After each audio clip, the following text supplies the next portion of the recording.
SK broadband service na miyam gidamak kudong sabak ya puduna lakseri. High speed internet service ki tuan plan sing laser 450 plan da 200 Mbps speed Wi-Fi, IPTV, channel Sunny Yankai Hena amasung SKTV ki OTT pangbigani. 550 plan da 300 Mbps speed Wi-Fi, IPTV, channel Sunny Yankai Hena amasung SKTV ki OTT pangbigani.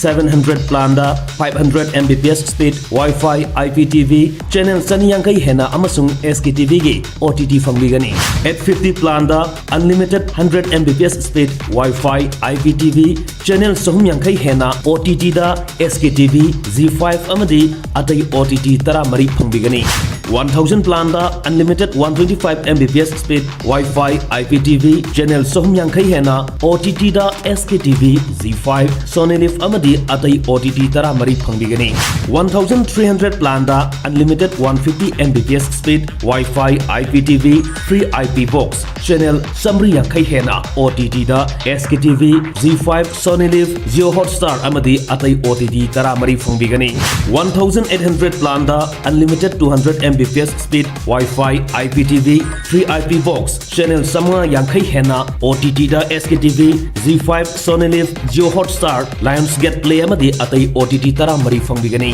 2500 plan da unlimited 300 Mbps speed Wi-Fi, IPTV, free IP box, channel Samra Yankai Hena OTT da SKTV, Z5, Sony Live, Jio Hotstar, Lionsgate Play amadi atai OTT tara mari pangbigani. Customer request da ETV Win Hoisoi natraga Sun NXT su lobi bayagani. Akupa marol gidamak Kaisampat Junction da laiba SK office natraga Sangai Promomang Lekai da laiba SKTV office da lakpiu. Mobile number sing 8974 633 320 natraga 8974 209 152 da call to birak pasu yagani.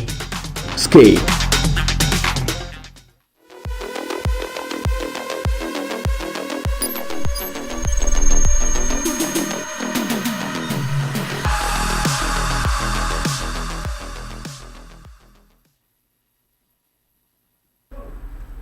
Kurumzari October ki tang tara da pangthokadoriba World Mental Health Day thorunga mari leinana ngasidi HAKSHEL Plus da Good Mental Wellness haiba topic asida thamjari asengbadi masi ekoina puduna laklibasi pukning wakhal gi nungaitaba sinamaram oirakanda koigi haksang da nungaitaba phawhanba amadi samaj da tinaba matamda miyamga loinaba matamda masina kayamati kaheli habasigi matang singni masigi matang asida hena mayek sengna thambina bagi damak Department of Psychiatry JNIMS ki Professor amadi HOD obiribi Dr. Shantibala koigi studio delengshin biduna lebire Dr. Shantibala bu taram nokchari Doctor ngasi ekoina thamjari topic asi am interesting oba topic adugumbani World Mental Health Day so koi October ki tang 10 sida pangthok ka dori ori bani na maruina koi gi miyam sina hoji lairiba koi gi Manipur ki condition sahi om phajil ka dori irang asi ka mari leina na su lairiba issue mayam relief camp da hoji thoiba issue mayam halaitana suicide tawri habigi pause tai ba suma man mental health illness amati mental health issues mayam leibina su oidoini habigi si tamjara kanda mayam matang sana October tang da su tara da su oirabani na ahambada koina khangjaningi basi World Mental Health Day si karino aduga karigi damak ta observe tawbiribano aduga mahandaki magi theme masina karino habasa hana meksen ai haisege World Mental Health Day si koi chahi khudingi pangthokpa 1992 dagi pangthokpa awareness create tawna ba haidi puning wakhal gi anabagi maramda prajana community na mayam ponna khangmin na bagi damakta chahi khudingi akoina theme amamam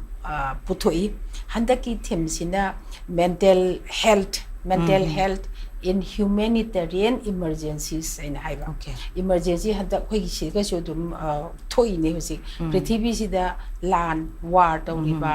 ade crisis thoiba ade armed conflict thoiba natural disaster climate change ki cyclone flood earthquake sumba thokpasida miyoibasingshina kayamna wabage haibado Manipur pusalagana huje akhoi armed conflict sida akhoi relief camp taga displaced person lairibasing adagi ising ichau toina lairibasing migi miyoibamgi punsi laitana laibada akhoi disturb tawriba situation mayam ama natural natragasu mina semjaba khutsemgi oiba awa ana mayam se adumatik thengnagre thengnariba se akhoi prithvi gi WHO na akhoi tang tara October gi tang tara se sai khudingi pangthoga mayam se aware ohense na adumaina handaki sina humanitarian emergencies da kaino the emergency matam se is the miyoibi akhoina kan taw ha hek to se physical oiba moi kadai da thamgani kari chak pijani kadai degi phi pini mai moi ten khanba khotba adumba mayam gi oina khanba madu da shoiba kokta wakhanda pungning da sarang na riba madu da awaba yamna nuai hidraba siba naba de halakpagi adubagi shock trauma shuma mayam thoi si de khoina ayamba mai kya onjandaba address itau tawdaba sina handaki theme sidi humanitarian emergencies ta mental wellness mental health se karam tawni haibadugi matangdani Maroin hauzik thamiba topic se Manipur gi context de yenga di aduki matik sanabra haina aine lawse aduga karamaina masdeida haidiba hauzik theme se humanitarian crisis sigi matang se la kanda di Manipur gi hauzik situation irang siga hai tare aduga andakti artificial flood adigi chahienda anirak sujan gre hauzik andaki flood thokri bo ba ising jaw thokri se sigi matang se de supusal agadi karamaina chinjilak pe yai hoi koi gi mental health and psychological support service yam darkar ne ko akoi ki yum dagi displaced tawraba adegi akoi ki isagi semit loan da financial gi problem lakpa laita da ba neta da ba punsi marol ama leiba se sta akoi gi wakhan puning mang ta iba mayam se sta sigi sina akoi da impact tawi hoi nong taraga nong cholaga lok thungi haibadu na physical gi anaba oihre aduga sideida thengnagi ba chaitheng pakhat ki ba shock nungai gi da ba mang gi ba ta ki ba mayam sigina mental da psychological da impact amale hawi aduna masage de masigi awaba sina adum puina sangna mangon da impact le hawduna matam sana akoina masibu yeng hawdragadi otana hawdragadi masina hayeng wakhan gi anaba depression anxiety, post-traumatic stress disorder, depression dagi shum lying dagana na hejal agana koigi suicide gaina tawise September tang tara sin World Suicide Prevention Day tagi ko adugi koigi ahalaman gi oiba angang gi oiba special population mayam se loi shoini like tamba da shoi chaba thakpa da wala e ahalaman da care wala e adu ahalaman gi so koigi 21 September is the World Alzheimer's Day and like adu su chawna koina dum pangthoi koigi related oiba subject siga haidana aduna maside mari leina rakpa anaba koki oiba wakhan gi oiba pukning gi oiba se adugi matik lai na haijaning Yes, actually, akoi gi situations the yeng kans da hauji kari no akoi gi maru in relief camp te lady ba de get relief camp su lady ba aduga aduna tabada flood ki relief camp su lady ba sigum situation hauji doctor na habi gi beda sidagi su yamna thulak pa sigum lay haba sidita common akoi gi symptoms hai ko or natraga common problem issues kari no maru na to moi sida akoi gi thengnaruriba gi chaitheng anything nungai ta ba ma thengna ba se wakhal da koi chaitheng ma chaina ma pi shock akan ba oiragana ashi ana dagi aki khang uragana shock achauba pi aduna madu loira kan ju deida adum puning se charang na ba laita da ba anxiety ni common yam oi depression common oi madu de all round the shock lai bani na ana yek su yaurei ni adugi mathakta physical gi adegi di laita laira gi paisa gi chaba thakpa gi suma mayam sina dum anxiety depression post stress disorder suma mayam se loina thoklai na haijaning yes so the doctor na hariba auziki tongan ba issues mayam adegi tongan ba symptoms mayam adegi conditions mayam thoklai se sisigi koina miyam se su khanghan na ba gi damak ta di mai gi signs and symptoms su khangna ba ma mathau ta he na khali adu adu de changjan ding ai sida aham da doctor de gi ina khangjaning ba koina khangjaning ba si ngasi gi topic siga mari leina na koina tasingki haira kanda good mental wellness haribase masi karino habase sreda han elaborate hoi khoina health in a pulap poina khoina mayamna define to we medical da aduna health sidaida hakchang khatang kanba pangan kanba laihau to da ba saru sayang tek da ba heart lungs akhau na de hairaga healthy nate health hairaga de physically mentally spiritually socially mayam se healthy oi basine ba na ana ye yaw da ba ado ko ki di wakhan gi di puning gi di mental illness si wakhan puning da nuai da ba yaw da ba magi mathau phajana taw bangam ba magi pangthok pa thabak tu da matik chana mai onsen bangam ba adagi minung si yaw wa khoigi human oi bagi chumba quality mayam se yaw raga masagi mathau taw bangam ba migi seba taw bangam ba migi mateng taw bangam ba harau tayam na leiba ma ma yaw da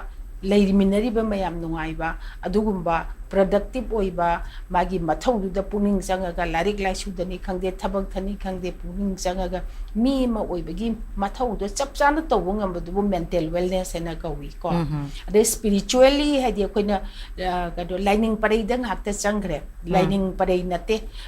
khogi spirituality a way of living nangi thinking philosophy of life to ni ko adu mayam si fit ora kanda ne be healthy na hari se adu isadang kale har ga kokte yadraga di wakhanda yadraga di healthy ko deba yam important di brain gi function se mind si mind si gi narakpa brain da narakpa sina mental illness ko wi ko mental illness si later kanda depression to leiba isau da lang leiba pangsau da sounding ba tumba sa ba ya do biduna kano magi mathau da mai onsen ngamaroi tinari ba leminari ba mi de so adum stress adum pi hani ba aduna mental wellness si pulap ki oina mathau phajana tawba ngamba nungai na leiba wakhan ji nungai thopa ngamba positive khanba khanna chaina ba tawdaba adumba magi personal gi thabak occupational gi thabak social da tin ba ya ba shumba si buni akoina mental health and hairisi wellness and hairisi aduna sidida hozi doctor na yamna macha khaina thambi kriba mental illness haisina sidegi tholak pa depression gumba anxiety gumba stress gumba si tholak pa se oidoi ni tawbada pu mental wellness haibasina maigi productive oiba ideas tholak pa ma leiba matamda mi du changa pa matamda yamna suggestive oiba dugum environment ma positive environment ma lehen ba to relationship se yam phasana develop tawraga communication better communication leiba dugum ba sami bani aduna sirei te lakchini se amu koigi mental health sina koigi physical health sida doctor no su thambi kare marakta physical health sin not mental health sin not only koigi physical health katang pharakanda mental health se phagadam kanu aduna phagadam ne haiba leiti haibase adu base dam kitang macha kaina hangjaringi base physical health te yam maru oi bismaina mental health re dam kayam maru oi haibase symptom ka su elaborate physical health gi hendraga su adum ma kano physical health tauna adum important oi maru oi na haijeninge kaino da physical health hairese heart na re lungs na re kidney na re saru gi na re chakhau gi na re na ba kan da mi do kasu nungai ra moi harau ra moi okay adum mentally adum shoi emotionally shoi ai ju phagadra pharoidra sigadra nagadra wakhan je nungai te ne tumba chaba adum yarakte diabetes mayam tongnari ba diabetes sida akoi ge 30 to 40% adum depression adum chenai kaino da lifestyle hongak tori bani cha chinjak ta thingak tori bani ngai te care chang dori bani stress ama piri ne ba physical illness da adu idi mental illness adum chaminari ne aduna tu na satmin ba physical illness mental illness dum yaudi yaure adu yaudi yabuda natana tongana mental illness ne su leire ba aduga atopa amana doctor na su mamang da aziki mental illness ki matang aduga mental wellness ki matang da su panbigi bagi sigi mathakta kogi for example spiritual health haibu su panbigre aduga psychological adege plus emotional siguma myam amasure masiguma myam se cop up tawra kan sidaida hojiki hariba mental illness hariba condition myam ama for example depression stress siguma myam se tholoi doini habegi pot aba thambe sai seida kogi society sida kitang changjalaga sigi context gi nga kan sida koina thamningi base kaigumba koigi angang da so hairasi or natragana family amada my financial problem lerakpa matamda sigi issue se cop tona na ba hotna bada maso awaba madi oizaba tawbodabu my society da my friend circle my grouping dumadi punda yada bani na madre da punna ba mana na badi hona ba adai dure leiba trauma masi matam seida mi mayam gi support haitare or natraga man masana madai the face to go subject karmaina counseling darkar or natraga back to godra adugi matang sis kamai tambe aduna ni equality na khina tawre ise ko thong manadaba se thong manadaba gi khenaba se ayambadi wakhanda pungning dan hene impact to ko aiga maga manadaba mana setpa mana chaba mana tokthorapa mana gari tokpa aina tokdaba magina building aigina pakhan shumaina mioi begi koina adugi si leirakta ba kaino de sida mental health issue lai madu laira bagi poverty gi laita laira de gi thogla gadi karamba mong da masu tawta ge haise wakhan lon si daita either depression tawdana dum na adana son lai hibra natraga natta ba min season narakta min season narakta khogi kaino crime tholokpa adum basu yai ko adu angang nu bidana migi machagi na sumai tawi aigi di sumba je phangde leite haidana material sisu yam important oi ba material need adu bu angang sing je phajana khoina counsel torba ma parenting mama ampa gi parenting discipline moral values kanana kari hena important oi ge larik lai su adagi mi oi bana hena important oi bra set pa chabada focus to ne important oi bra ga se mama mapa na parenting da yam darkar oi mungi moral values and then other koi cultural values me am kwa mina tawjaba do tawba khare yawraga su chamana tawni haibadi leite adu inkhalak pa kangbu da di mo koi se mamarup mapang peer in haina ise sigi influence mogi peer pressure haiti moi tawthora du ma bike tongi aisu tongni adegi magi mama pa na su moi tuition manga thai aisu manga thani adegi di ma su drug sai aisu chani ad imana baga punba yana ba mogi inkhalak pa kangbu sing se yam tawi sisu mental illness makhal amani sisu mental illness ni magi stable oitriba decision lo bangam jadaba aduna hayeng wai da di drug nungsa gre option na gre like the my onsen tre hairaga di mi oidoi ne future da di natra aduna sisu yam important ni aduna koina ma parenting na takwi tambi ba adegi oja sing na khanghan ba takwi tambi ba sumba se yam darkar oi okay swice data yang kan da koigi angang si da bu oiro natraga parenting to bu da bu oiro natraga my family am le pa matamda member ma se kitang koigi mental my issues leiba mali or natraga mental illness leiba mali habegi pot se my science di kar maina koina khangba okay yam possible question ne the important di adunia koina khangdoi se ko kaino si hana leiramba normal magi tumba chaba chatpa ngang ba sakpa mai mathau tawbada ahong bala aba hana dagi yam ngangalam ba harawram baduna wa ngangi draba mathanda leininga ba mirak tiningdraba keram nalam ba sing to motai chudai tatana leiraba tumba yartaba chaba yardaba mutsi yam off oigan ba mutsi up down tawba yam saugan ba isaulang ba khumdaba ngangdaba adegi magi tawriba mathau do thador ba samna da school chalaroi da school chuti adi puk nai kok si I kok ngawi angang sing na yam toin tawri se kok ngawi soron nungai te ane school chataba school dagi heg yu phone tawrak pa angang se ke nare loba lak piyo gaina ga adumba mayam sigba sim changes mayam se hana tawrum da badai change tawrakpa samna haraga anxiety da haraga ti pangpa da pakhalle leita bam khangde nungai bam khangde humang an pi kange tumba ya te swai lawe jingjing lawe sor hon nungai te puk nai ngak mari nai ko sina singba physical as well as mental yawi depression da na haining ngak taba mirak tening ngak taba pungsau de sauning ba puning changba ngam da ba student da yam show isina attention concentration my like to the focus to ngam da ba par su par bu ninga ka pha da ba parikha da toina fail oigan ba mark handarak ba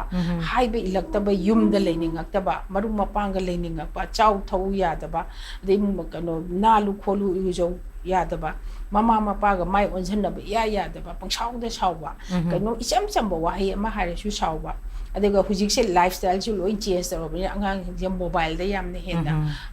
focus ꯇꯧꯕ mobile ꯒꯦꯝꯗ addict ꯑꯣꯏꯕ ꯃꯌꯥꯝ ꯑꯃ ꯑꯗꯨꯒꯤ ꯂꯩꯈ꯭ꯔꯦ ꯂꯥꯏꯔꯤꯛ ꯇꯧꯒꯗꯧꯗ mobile ꯁꯥꯟꯅ ꯂꯩꯕ ꯑꯗꯨꯅ ꯃꯃꯥ ꯃꯄꯥꯗꯗꯤ ꯁꯥꯎꯅꯤꯡꯉꯕꯅꯤꯅ ꯂꯥꯏꯔꯤꯛ ꯇꯧꯗꯦ ꯈꯣꯠꯇꯦꯅ ꯉꯥꯡꯖꯕꯗꯨꯁꯨ ꯑꯃꯨꯛ ꯑꯗꯨꯅ ꯑꯃꯨꯛ ꯀꯟꯐ꯭ꯂꯤꯛ ꯑꯆꯧꯕ ꯑꯃ ꯊꯣꯛꯄ ꯏꯃꯥ ꯏꯄꯥꯅ ꯍꯥꯏꯁꯦ ꯑꯩꯅ ꯇꯧꯔꯤꯁꯦ ꯂꯥꯜꯂꯦ ꯍꯥꯏꯁꯦ ꯈꯪꯉꯝꯗꯦ ꯑꯉꯥꯡꯁꯤꯡꯗꯨꯅ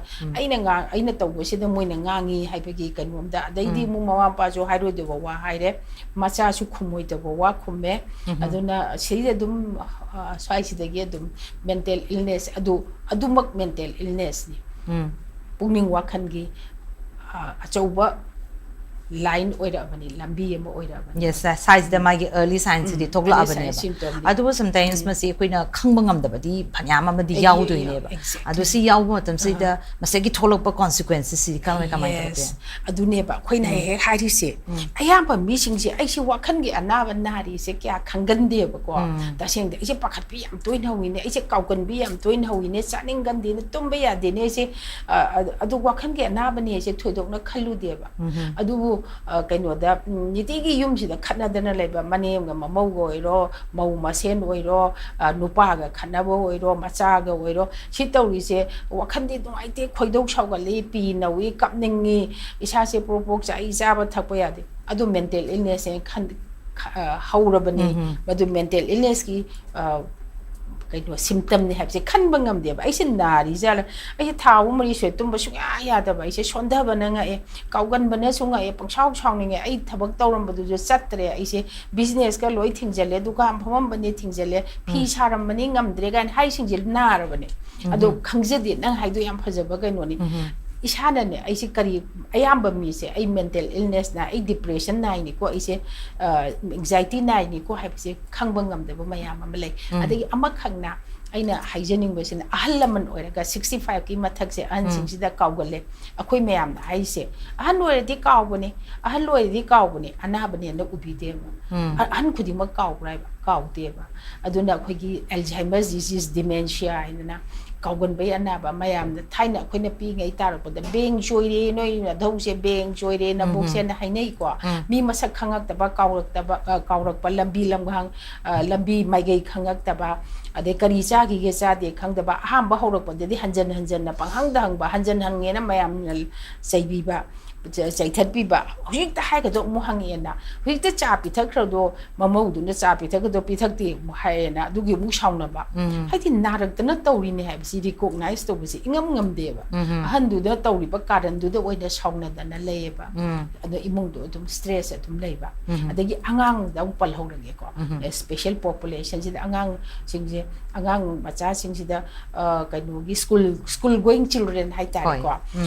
school chalu ya de ne haiba adagidi kaino tawde parikha dam ba handare haiba puk nai ngai te haiba kok chi ngai te haiba adagidi kaino je soro no ngai te ngai te haisi mental illness ki saini yes lo yeng thokada bani soro no ngai te hadi lungs ki su yeng ni angang mangon tadi thodong na adumba tb bronchitis asthma na ningai budi leite ko aduma yam do adumaina khangda bani mental illness ni khangda dana atopa da yeng bagi mayam amsu thengnei ko khoina samna de puk nai nai hai du do surgeon da payeng de yenge sidi a yenguragadi kemta leiramda ba leidaba do appendicitis ni appendix se marum da leiba appendix oibani haider operation hanjan to ba thengnare khoina adagi puk bakha sida nai hai ba do hernia ni hanjan operation to ba thengnare but actually di magi problem am lei ba stress am lei angang sina oza duga oza duna chaiba do mana nungai jada ba mana kop tongam da bra mama na bin bully to bra hujikan the bully yam to tiffin mulla hek chai bi kakak hai nang di adu male nang di adu to wi ga ne school gi bully se is very important masi yam important ni huji ta di khoina school college kaino gi medical or any kan institute tadi ragging se khoina thingre dana adu mana bullying se thingba ya da bodong angang se jin amada ka nupi macha sungai nupa macha sungai nang di adu male nang di adwa tawi negative comment mayam pi ba threaten to wi ba thina hai ba sumba bully to bugi problem se adu ke matik angang school chalu ya de larik te yam soglai kanwa se puning nungsi gali moi se depression na gali Sigi brought si hauzi yam kana thoi ba issue ne ba issue ne koi na toin thengna lai yes ado sigi pot se koi na ngan na layeng hau da ba tar ga di masidi ki hena serious oi ba conditions la ki dori ne ba aduna any anaba se ngan na detect horadi thona yeng horadi saklong phai kwa ado chronic oi gadi kumlaina on gadi kuina sange aduna mental illness issue layeng ba yai hai ba se mayam da khangan janinge layeng ba yai magi guli na hidak na layeng ba yai hidak na taba counseling mayam lady therapist mayam lady lifetime nang lifestyle changes ta koi gi meditation yoga mindfulness training breathing exercise asina chingba mayam masu lady ko aduna ngan na yeng horo di ngan na phai recovery se yam thui akoi gi da na cure hai de sabna de tb na ba do de na tha taruk tare to hidak to doctor chaw hai course so sar cure oi khre sigi sidi mental issue ni nitigi thengnari ba samasya problem du na thohan bani na ma du ngon di khoina phalaga counseling tawraga wakhan kalhalaga recover tawre mai hane du mai na kale du kui na sum leiraga di like tam badu shu sholakani meeting of du sholakani health atai physical health so dum sholani aduna ngan nei khanghoba ngan nei yenghoba adu ngan na refer to wi ba kwa koi khangba koi na mari mata khangna sana ba lere so haibi ba adubu nang da so hangingam ba yain khali stigma haidana koi gi nangi do kano da psychiatrist amta yeng tho so psychologist amta tanaru so doctor salune haibase mina yam waro ko mihun chong bagi ana ba lak pa du dei da hat yeng tho so hat ki doctor du dei da tanaru so haidi harawi ema se ai gi da khanbi ne na ado nang mihun chong gi do ipai gi bagi su yaw bo eram ba ya psychiatrist amta yeng tho haidi moi waro we kaino da mioi khoi gi mayam praja sina lana season da bo wahi wata khale nang di ngawre ka haiba nang di psycho ne ka haiba adugumba lana khoi gi anaba se phajadana uhan ba ikai hanna ba lot na ba gi machak oi ba wahi wata se khoi community se yam season ne yes akoi gi psychiatry da bu chaluradi or natraga psychiatrist amagi na prescribe torok pa hida pusara di isi ngaure haina mina dum consider to sigumba myths and misconceptions miyam am le sigi pot se da hoi sigi yam interesting oi ba miyam am le akoi na misconceptions da changjal le kanda madu bu se da changjal ringai da ina amaka ka doctor da hangjani ngi bisi nga sai doctor na condition miyam am thambi gi pigi angang da bu da su yam toina puk nai haiba kokchi haiba ade sigumba conditions ina maybe my school ri nungai ta environment thengna ba na maram ore kanda madu chattana ba haidana magi psychologically magi imbalance or pagi du tarak pa ma aduga ahanda hairakan yes aduga ahanda hairakan ko 65 plus ki mathak ta hoji doctor na habi girba kauzan thirak pa degi shugumba condition me amam lai pa sina alzheimer's kari gram me amam tholak pa sigum lai gre aduga atopa case amadana ko gi doubt ta to leiba koigi chingnaraga da leiba mina wam tang hairaga su mana haise si oiramgani hane positively khanba ngamda ba negativity rom da dum chatpa se masi su kari haina thambi be adugi dana khara elaborate tawdre makhan ani hum di leiri ko di phat khanba ngamda ba ma haise du ma huji yengi do duina analyze tawle ba negativity chatpa do adu personality disorder mayam am lai ko masi kaino ne koina mayam marak na mai tai lon da Manipur da hairagana mabu phatabe laina amnari da kana hainabado khoina ko phana khantok pangam da ba phagi su phagi ne na sense of humor yaw da ba adi haise janu da ma haido du oiram gani da adu tawai oiram gani da gaina adu khantok pai mu to wahi am tu da analyze or ga madai da negative oina chatpa kangbu mayam lai du personality disorder or natra pangching da chingna ba mina semjal mina thamai re moina yengsal le khoi mang na ba tawre khoi mang tang na ba tawre kaina dum ba dun delusional disorder paranoid haina hai ko adagi ama phatana dang khanba kangbu dun paranoid personality disorder hai aduna ne khoi mu culture rom da lak tore adagi maiba maibi leibani na maiba maibi de yengu da thamai rak pane ye bosem jadu ne ye khuraki I ne ye adagi lai ung na bane pakhang bo na ban la na dum mayam tawdar mayam si yeng lo raga su ko na di am la e ba ko adu time do manghan garbane ba akoina dil tawjaba ya ba do wanda gre chapting thokre wanda bi am tawgali ko so thingbi yam tawgali wan thabi tawre adugido adunani adanani lai khoram tho chaban thara phane mai di wakhanda yam nuai taba ma leidana pen daba ma leido pungam daba poto physical symptom do on thoki bai wane kok na pungam jadi physical om do ole ana wan thabi tawre tumba yadre isau lange like tamba like the focus tau ngamdre ado semjal lak pai ne yam yengchale khoi mungse moi ne yengchale moi adane yengchale mama na bi ne yengchale antar lai ongna ru bane sina tawdana mai ba mai bi tanara lightin khoi number sima yam chanari manipur da sigi sisu tongam ba ngasai gi culture room da changjal laga sigu ma yam am lei gra ba changjal laga di yam na elaborate na changrani ado hoji doctor na habi ribasida symptoms ngasai gi delusional disorder degi khoi gi tongam ba personality disorder sigu ma yam su lei habigi pot ama thambiri aduga swaisida mu khoi doctor na su panbi gi ba stigma aduga plus khoi gi misconception gi matang se su khara panbi gra banina aduga aina su hyper point out to gi ba doctor psychiatry su sak tar ga di ngawi kana ka hari ba sikumba lei ba sida atopa amana yamna mayamna kina ba se khoi gi imung amada supposing once master psychiatrist amada chalure yengura kanda di hoi mai gi problem issue to severe or mi or am da bi doctor na so high bdl yam kana recovery period yam thui yam mai gi di yam na phai ha gi pot ama thambi di bane adu once society ama lei bani na adu magi condition ama lei gi ba tar ga di moi yam violent to bani yam dangerous to bani si mung ji sangunu ka hai gi sigum bagi pot ama su dum lei bani yam sai se di koi gi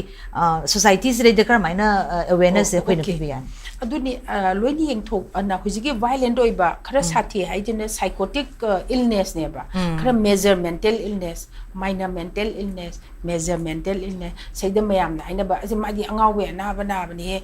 me kano heart ke tu ke to bani law khong bani ka hai ba aduna tongan ba ne adudi khoi whole population jida 1% 0.5 to 1% da ne ba nari se my percentage adu mati low oi gre adagi changune kholune na la yenga ga de du loin phari ne loi phai adai mania ga ina lei wajaw ngang ba dagi kano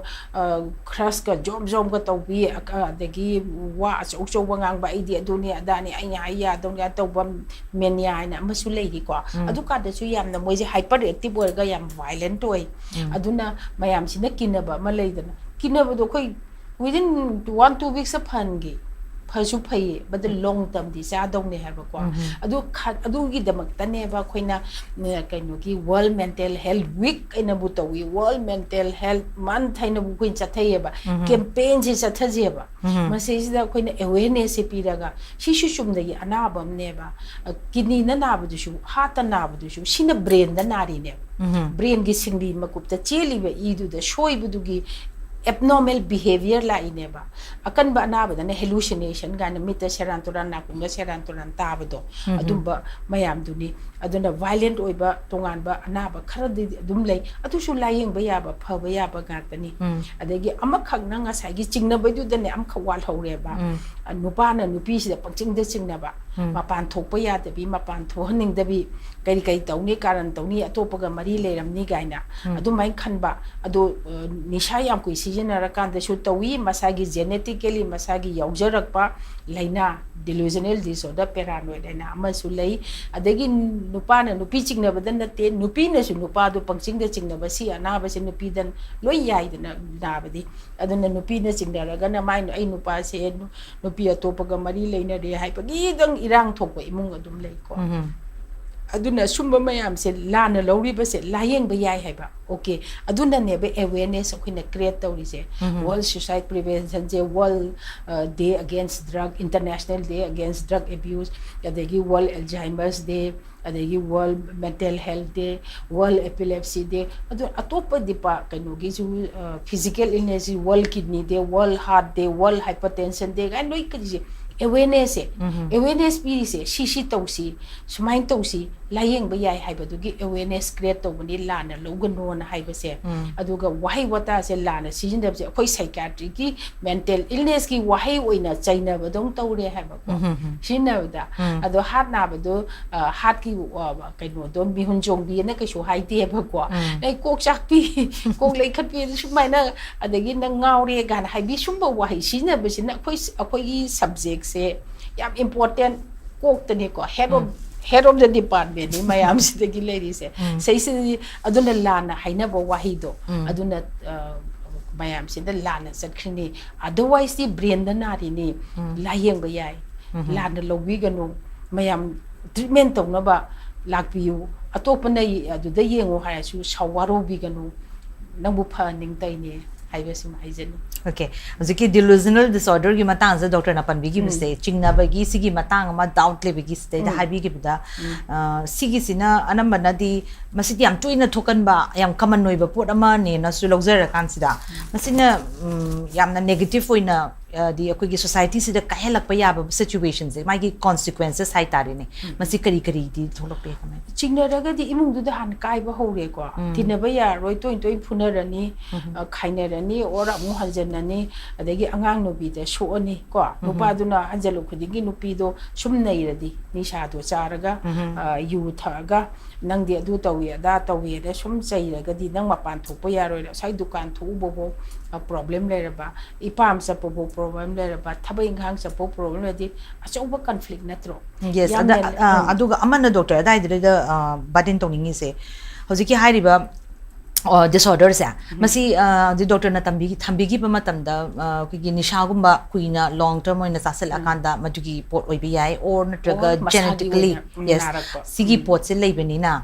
all ki mental illness hai tare ne masi si basically ki genetic disorder oina chingba ya bra na masi genetics ka mari leina bra na mai nei ki nari se biopsychosocial hai na biology ki gene na adubu anariba mental illness se jin gi kanwa yam yawi ko magi factor yam yawi amana biopsychosocial hai ba psycho nangi mental makeup poko degi yaujera pa degi plus nangi personality nangi yok pa degi social na society gi effect laikai tu gi khun tu gi nangi religion gi nangi culture gi aduna any thohali se biopsychosocial okay pok dubu jin dai yaudaba mayam malai yaudra su nate yaudra di naroi haibati leite kaino da psychosocial am su yauri ko na angang du yolok pada tathi ta woino yolok pa awat pa neglect tawrak pa nungsi birak ta ba or mama mapa leite ba or mama mapa tang tongan ta ba sumbagi dai su dum hayeng wai kha chawraga mental illness lak na bagi masakti am chawno goi ni mama pa le mineraga su imung do yam sa ba khana jaina da conflict da le ba dong dang grong rang dang tawle ba angang da thin chai bi ba phubi ba mai angang gi awat padi yengchen bi da ba aduna adagi laikai gi thangna bagi or mari mata gi na angang sida kok sida phata ba nuai ta ba mayam haijen bi ba adagi yam lei re duki mati angang oi ringai sida thohan ba ya ba sina hayeng wai thohan ba ya ba se angang si natai cha dana koi pokso oina ma su lei ko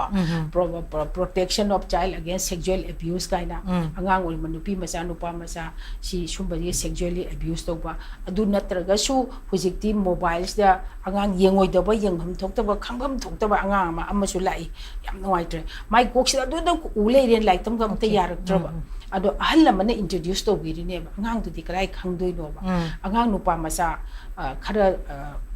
chau ba nupa macha sahi kun thau whatever aduna angang macha ma he yeng han ba he masim bagi phata hokti sida mangon ti sida mami ta halaga di angang du ju hayeng adum bera la e ba aduna koina angang si yamna section na yamna moi se karom da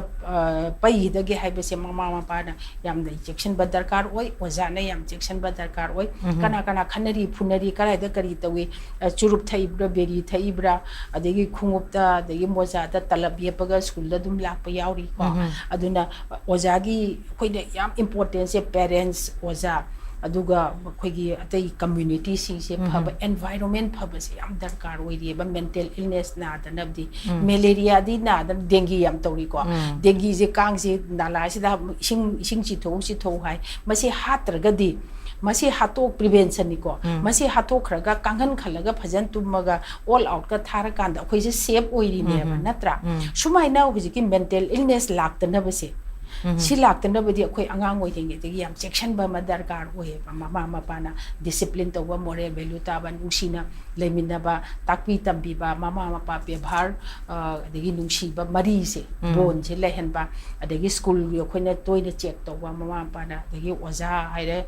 kanano oja to ai ja dung dang nungsi bidau sunate adu mayam du senar pad mogi su tension stress laini school jingsi counseling gi kaino ma incorporate to dong ne ba counseling facilities angang sing se karai dono nahangai di mamang phambani maning phangre kari gino nahangai di he khumani khumdre kari gino na tumina ungi se kai no kai se ojana notice to goto bone haiba na sumba da gine ba khogina semkal lai se aduna bio psycho social hai se aduna genetic issue yam lai society gi yam lai magi personality and parenting and brought up angang oiring gi experience mama ba ek si gi ba phuna ek jaina ba nisha cha ba yaw ba ngau ba hai tari ko mayam da hai nei se mapa mama sumbagi kano psychotic illness ama lay haiba sida angang da hayawai mental illness tholak na bagi masak si yam chaw ma wayan haisani yes aduga akoi gi hojiki modern lifestyle sigi matungina say for example the doctor na su panbigi ba akoi gi social media da su masai da uroi da ba ta hai da ba mayam ama lay rabani na masai da su angang si so le haiba ma lere aduga atopa mana magi parents sing si so ana mana loina work pressure lay begi magi thabak chin begi hojiki matam sigi matungina sigi matungina angang si da pire iba maroina angang da or natragana leiminari ba halaman sing da su kogi old age oina senior citizen oina lady ba kambu sing da su mo effect lai ba sikumba myam si for example parents na yam chille haidana angang sing se boarding da thamba kumba ade sigumba su yamna toina thena zaba aduga mama ga mapa ga sina angang si unaba matam da yam limited time oiba mai gi thabak sigi matungina sigumba sira dikar maina topiya hujik je changing world changing lifestyle ko pasha tan da busu ya de thabak tong da busu ya de adu mayam se balance tawra chana na baina matam mamat thaina da bun old age home ai bu khoina pi ngai ta tarak te hujik yam common oi ko ahalaman care tong na ba leitre paisa ta na ba adegi punna joint family yam chaw na le mado hujik ti adum moi ki tongan na leijabagi hingjabagi angang jing na khar chawraga su masu maben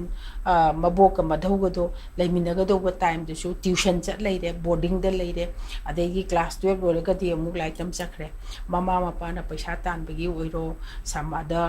de mi leijada bagi oiro aduna angi care su yam wale angang care su yam wale masi achauba issue mental health ki issue mane na ina haijani aduna sigi leiriba myam stegi hoje se doctor na habiba myam sigi matungina koina lotion jaba matamda mental health se magi illness or na traga magi well being se phan ge haibe se sigi particular age se khatang degi haurakani aduna sudegi decision ga dawbani haibe se leibe na te masi old age category the vulnerable oi haibe gi pot ma dum leire aduna akoina daily activities says da masigi daily habits da hai tare akoigi society akoigi lifestyle sigi matungina su masi yeng kanda improvements se koi kmaina mental wellness se karmaina thamya na hujiki mental illness se sahi matang sida dang haibadu thoidokpa leite ba ko adaga gaini gi anabati nupi na dang nai haibam lei adagi hujiki alzheimer se ahan kan nai haibam lei du mental illness di miroling edegi dum haure miroling edegi mama duki mentally well oidaba happy oidaba yamna stress leragadi angang da su reflect to pol toiba angang du yam anxious oiba mama du su hayang angang da su dum anxiety se dum yaure aduna kamai tawna akoina how kano chahi matang se leitabani na akoina section ga dobo se aduna angang si oiring degi dum haure ba na ba se angang gi anaba khutcha yawbagi leiri ADHD and autism ina mit china ba ya da ba like tam ba ya da ba IQ low oiba learning disorder masi pau shunya ya de ba iu shunya ya de ba masi angka da shunya ya de ba isam sam ba da sum learning disorder adegi eating disorder angang si na ba ya ba makhan makhayam leire aduna sidagi dum hore aduga hoi adolescence khara inkhalakpa adwaitana drug num test tawningakpa aha mogi kano chahi matang sina churup chingningakpa adagi moi kumai tawgine moi ganjai du bona chingningakpa si matang si yam chengshal hoba aduna pi ngai gi si chahi tarai mamangdane khoi gi parents ka angang gai bonding je strong oiragadi wari watai moral values family values parents ki haibe in ba khotpa si tambi gi do ye chahi tarai manung sidane adu matung da di moi mamana ba tinagrani mapan thokrani aduga moina tawnu mong taweba madu tawroi do be protective oiba di asagi chahi tarai manung sidai parents ina kana kumai loina hoge haiba kayam nakna loina hoge haiba da leire aduga hujiki ngasai nangna haibado kari chahi matang du leitabadina protection haiba bo khoi parenting childhood tagi hoi pregnancy dagi hore mamai wakhan nungai han ba healthy ohen ba adagi phajana treatment checkup chatpa normal delivery phajana poktana angang du kalhan baduma aduna sum tawgi basina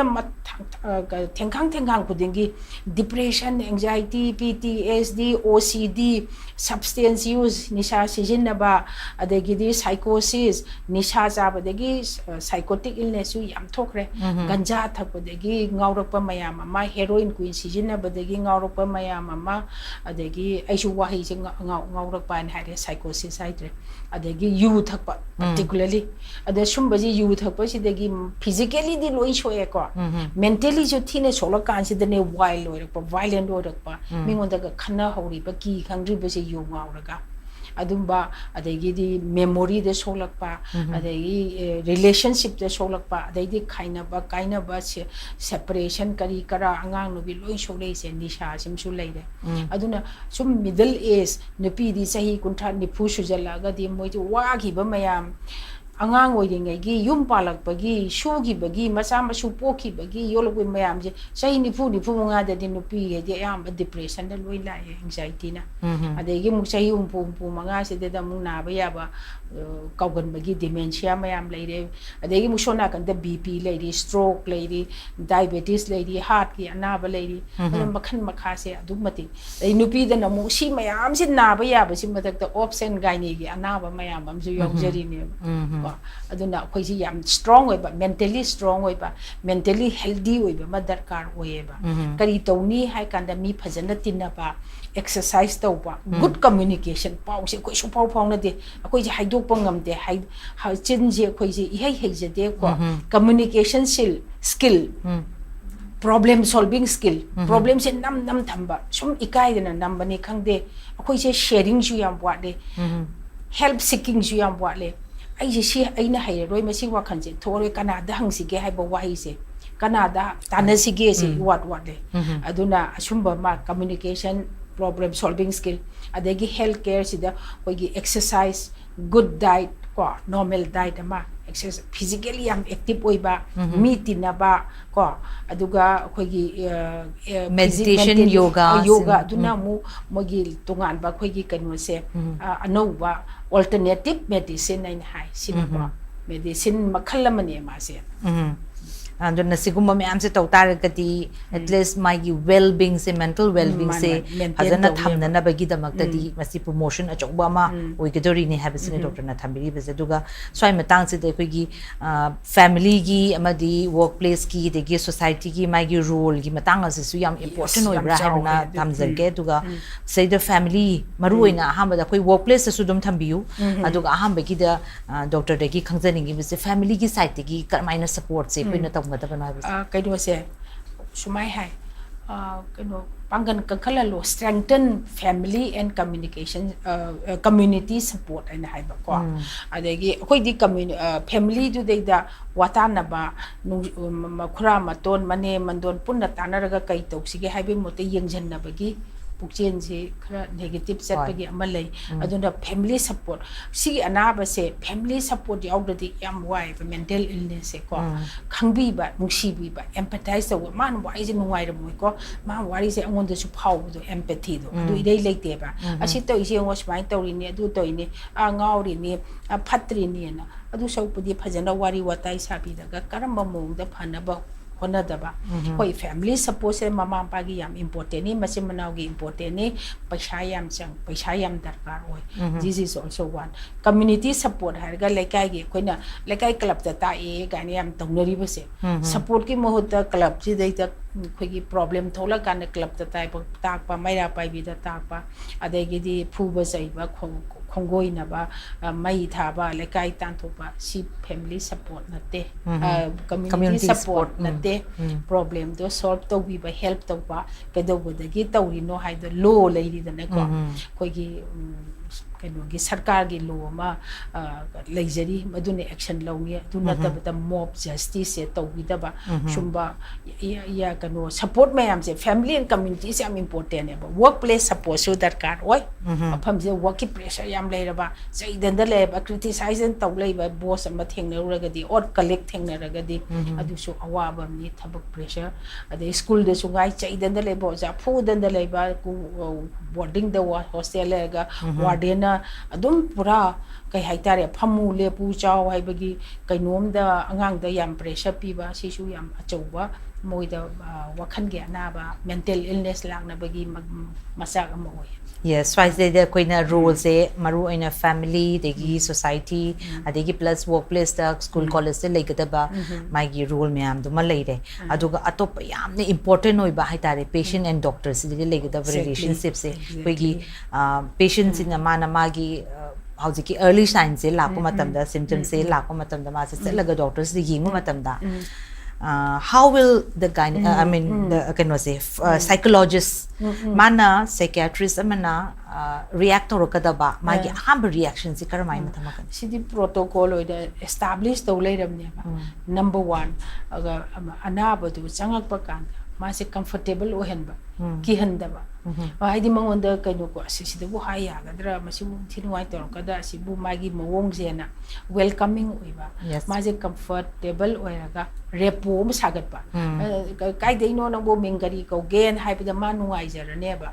phamo haraga khulai thangkala yengaga hidak idong dun na te ko kai lamdano kai thabang tawri angang de kya lei doga komai tawri ba kai nuai ta baino gana hangbada di ma friendly oire ko adegi mana du to islam ta sing thong nuai ki jani do ai gi angang du su smai to du to tawre ko kre ai gi lam du su du gi khana bagi leiri kholi mo stress yam lei ko property gi masi manau gi lam yena bagi su dum leiri ha adegi pension mama pai pension thana bacha bagi su dum tension na dum conflict thoi ana maina hanganda akoina ma loina free the religion na basi koina environment do sembi ge dong ne ba na to bi da kai noi trai ka do ge haibano kai taw baino na khare isalaga hidak bi bu na ya de basi gi sidi physical illness na te ba ada ai bp nang ji bp yang wanga me si charo thadokhi yai ba bp gi do ado sigi sidi hangaga wari do ta mayam ta hanningi moina su yam lininge mai punsi wari do mini manga de di loingam pontam ni nang nuai tam sem ta hairo aduga ne nang kari no nang pa mi se karai no nang nuai ti se na koina question tawe do loin hai do boi mung manung gi wari watai o man na ri si area ta ni ko ma sukjari se si da ni ko na aduna empathize to empathy do asmanu ai ti se angon thong mo se no ai he na hai ba khan ba se doctor da si khan ga dam ne asman di se angon da tho ma su ai su no ai ga dong na te hai ba do du di ka do ra ge ba hu je hai do tum ba su yadre cha ba su yadre ai se pung nung si ra ga pi na udan da le re hai ra ni du di depression ni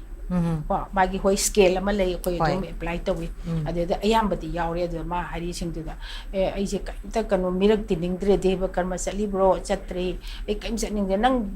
phi ga sai du to asa du su phi ga am sa ngam de hingong ga koi ngam dren moi hai di loi sondarab ne all round mentally sona kan headquarter sola bani na ade da adu empathize or ga ma loi li ga do ga si sa ro ko adu di si hai badi Fazana moidu warm welcome, make them comfortable, nunga hello, free hello, loi hai dong ninga loi hai doi, mayam na su dum nga e. Kai no moi hang loi hai do re si bu ko mai toi no moi de. Khoi na hai ita de ne na hai ba khoi gi friends jing atopa discipline gi le ba. Loi na bu hang ora di ko, loi na su na ba ko ta loi hai do re ne na. Adu man thajar ba du ni da. Angon da hai do ga mai awa ba se khangbi ni khangye adugi ni da aduna phajana tawbiba aduga ai ma se check up lakna ba sangne yengdori ma gi si anaba siti ko ana ai gonta gi mangi dana ba ma se phana da bana adu da lau ko adu numi to de check up tawsi ko ina do tawsi ko habde loina adum la eba aduna chahi tara kungi patient adum la e bujik shu ko adu maina lai aduna di you have to be nice to them, you have to understand to we do ma wari se ma nungai tri se khangbi oba na sa de apply to oba kari oi de ge bana on de yes adu baina aduni aduga darkar oi bana hidak thani aduga atopana khoina takani exercise lamjen che lu ko gi sports and games hano na kano phamung da changba ya de ayung thin da active oi le dong ni mi ti no ko de ba karma yaw ko si sumba mayam si so khoina tapa plus yoga is le kai khudi gi leila simaga khoina encourage to yes akoi gi psychiatrist natraga psychologist ki mai gi role se aduki matik important we have ni so that patients in open up tawra kanda mana long term oina lying ka do lei beni na ma sei open up to tare kadi mai gi adugi matung in na degree dugi matung in lying da dabina and doctor dagi ngasi thambiri ba mayam se aduki matik important oiba koi gi myam sinanga si viewers ma'am sina yengba matang da lokshin ba ya ba duki matik important no ma'am ama yawi haina thamjara kan sin da doctor de ama khaktang gai koine request owning ni si ngasi gi doctor na thambiri ba ideas ma'am aduga koi gi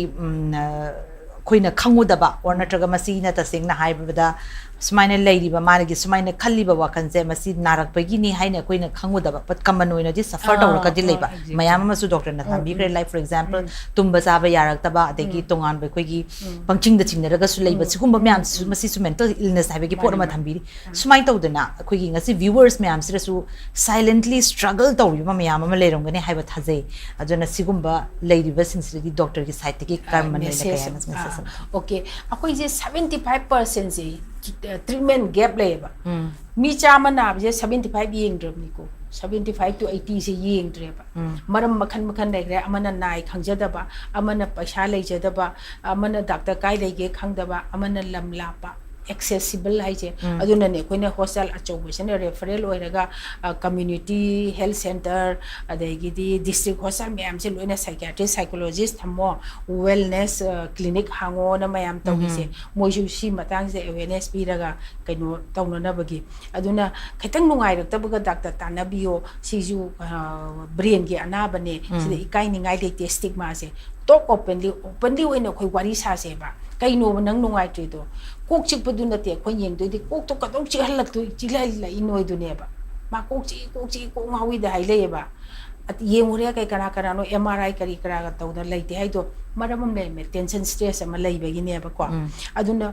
khoina struggle tawriba khoina wari ba je humanize taw se ba mioi ba na wari ba se mi amana wari ba ni ko ma se akoi magi hotna jari ba se je khoina humanize taw se ba ai ma di ngau ba ni ma di boki ne chak pa ni aduna na seran turan wahi sijina ba je sijina bi kanu brain ge ana ba ni brain de le ba singdi neurons de che li ba neurotransmitter gi imbalance or pa tholak pa na pi ngai de ge khoi yolak pa de gi thengna rak pa thok do wa thok akoina akoi gi education akoi gi culture akoi gi mayam sina loina interact environment conflict law and order the poverty lie ba economic sum mayam sina ni ado support to si haibe sim jo hang hainingi agono refer to view khang ba le daga di tana view share to view adegi di kanu se